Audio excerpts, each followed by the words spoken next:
Are you adjusting to the rain? She's in shock. She's just like, what is happening? What are these sprinkles on my toes? It's raining. It's been so hot and now the rain's coming down and the queen, she's not happy when she's warm. She's not happy when it's raining.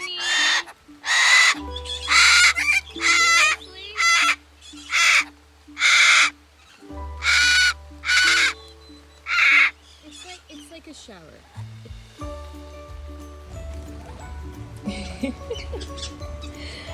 Oh. I don't know if you've ever been outside when it was raining. This might be the first time for you. It is the first time. I wonder. She was like, she got scared. She's like, what is happening? What's falling from the sky? And look at these drops on my tummy. Okay, she's just like, she's trying to figure it all out. Look at her. She's like, what?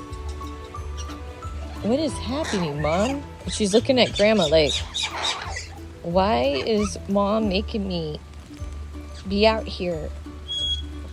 This is, what's going on? But you're not hot anymore. And this is a good thing. Mr. Bueno's like, he's feeling like a wild parrot right now. Yeah, you like it? You happy, Bueno? Yes. You happy? It was so hot. We didn't know what we were going to do, and all of a sudden, the skies brought us rain. Thank you, God. We needed this today. Yes, we did. She's like, what on earth?